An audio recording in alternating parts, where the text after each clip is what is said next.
Today, we're taking a close look at the GUGTT underdesk elliptical machine. And our goal really is to understand this kind of device.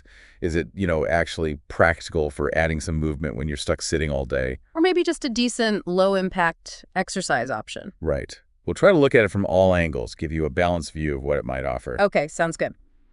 Let's start with what it is, or what GUGTTR claims it is. They mentioned two IN1 modes. That's the manual and automatic options.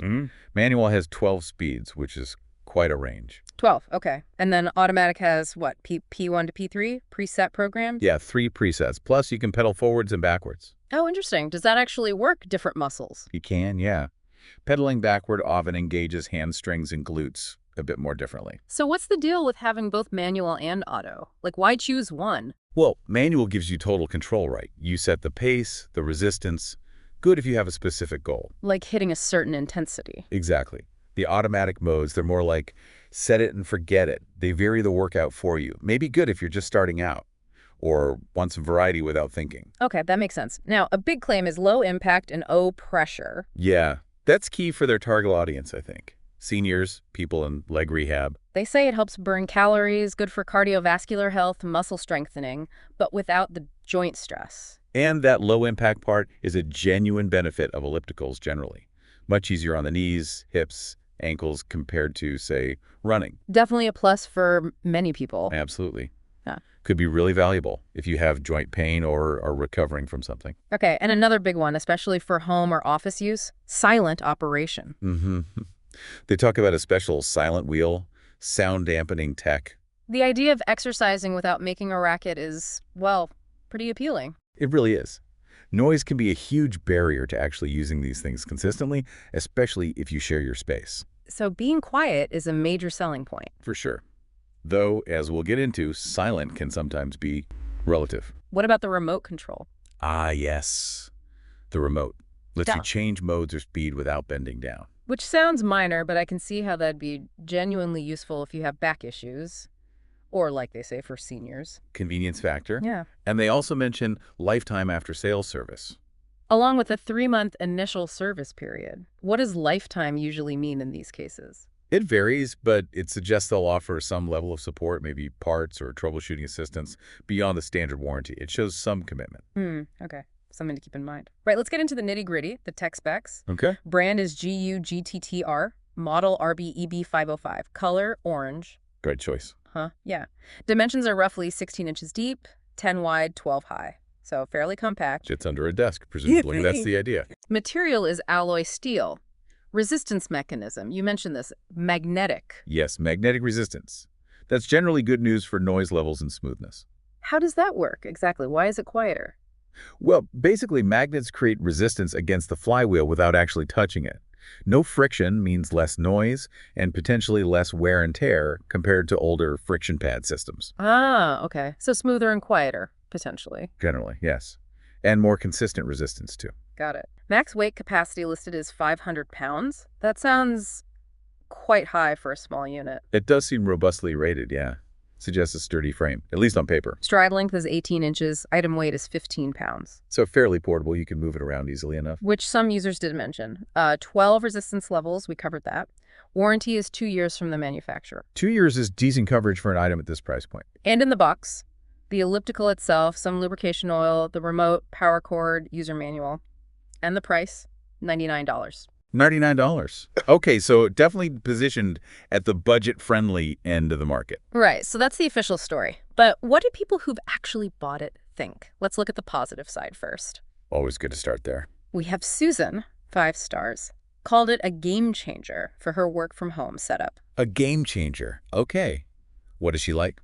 She praised the quiet operation, big plus for her, the compact size, adjustable resistance, and said it wasn't distracting while working. Sounds like it hit all the right notes for her use case.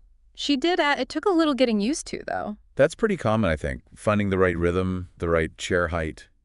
There's often a small adjustment period with these under-desk things. Makes sense. Then there's Tracy, also 5 stars. Quiet, effective, and easy to use is her headline. Reinforcing that quiet point again. Yeah, and she loved that it arrived fully assembled. Big convenience point. Oh, definitely. Nobody likes wrestling with assembly instructions. Yeah. She also liked the 12 speeds for customizing, the smooth operation, and again, the remote mentioning it's good for seniors or mobility issues. So similar positives to Susan.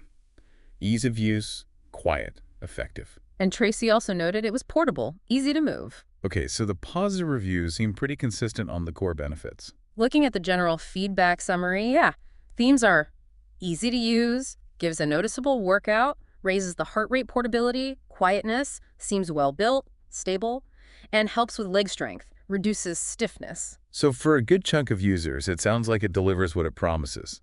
A convenient, low-impact way to get some movement in. Exactly. Seems like for many, it fits the bill. But there's always a but, isn't there? There usually is. We need the balanced view, so let's dive into the less positive experiences. There's a 1-star review from Justin D. Ozone, title, Absolute Junk. Oof. Okay, strong words. What went wrong for Justin? Well, right off the bat, he noted issues with workmanship. Crooked labels, making it look cheap. Cosmetic, but suggests maybe not great quality control. And he mentioned a poorly executed seam on the main body plastic, said it was actually sharp. Ouch. That's not just cosmetic. That's potentially a safety or usability issue. Then he got to the pedals. He wears a size 10 shoe, said it barely fit. Yeah, made him question how anyone with larger feet, say size 11 or 12, could use it comfortably. That's a really important point. Pedal size needs to accommodate a range of users. And he also pointed out there are no pedal straps. No straps. Interesting. Most ellipticals have them to keep your feet secure. He felt that lack of straps, combined with the small size, really affected stability and the ability to properly engage muscles. I can see that. Your feet might slip, especially if you're trying to pedal faster or backwards.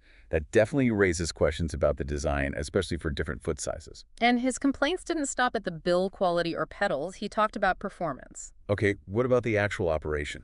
He said he couldn't tell any difference between the 3 automatic modes, P1, P2, P3. They all felt the same to him. Really? So one of the key features, the preset programs, didn't actually work as distinct programs for him. Apparently not. And he described the motion itself as jerky. Jerky, not smooth. That contradicts the magnetic resistance benefit we talked about. Yeah, he thought maybe the motor or transmission wasn't strong enough, like it was struggling against gravity during the elliptical cycle. That would definitely make for an unpleasant experience. Smoothness is crucial for ellipticals. And remember the silent operation claim. Let me guess. Not so silent for Justin. Not according to him. He said he heard noises from bearings, other moving parts, louder than expected. Okay. He felt it definitely wouldn't be suitable for a quiet shared space like an office. So for him, it failed on several key points. Build quality, pedal design, performance of modes, smoothness, and noise level. Pretty much a direct contradiction to the positive reviews on several counts. It really highlights how subjective some of these things, like noise, can be. Or maybe they're inconsistencies in manufacturing. Could be. And interestingly, the overall review summary also mentioned mixed feedback specifically on the remote control. The remote again? What was the issue? Some people found it great, convenient, like Tracy did, but others reported it just didn't work properly. So even that convenience feature seems a bit hit or miss. Adds another layer of potential frustration if you get one that doesn't work right. Exactly. So putting it all together is quite a mixed bag, isn't it? It really is. You've got one group of users saying, game changer, quiet, easy to use, effective for gentle activity. And another group saying, junk, jerky, noisy, pedals too small, modes don't work, really opposing views. It absolutely emphasizes how crucial it is for you, the listener, to think about your own needs and expectations. Right. What are your priorities? Like, if you just want some very light movement while you work, maybe you have smaller feet and quietness is paramount, but maybe you're not expecting gym-level smoothness. Then maybe the positive reviews resonate more, and it could be worth considering, especially at that $99 price point.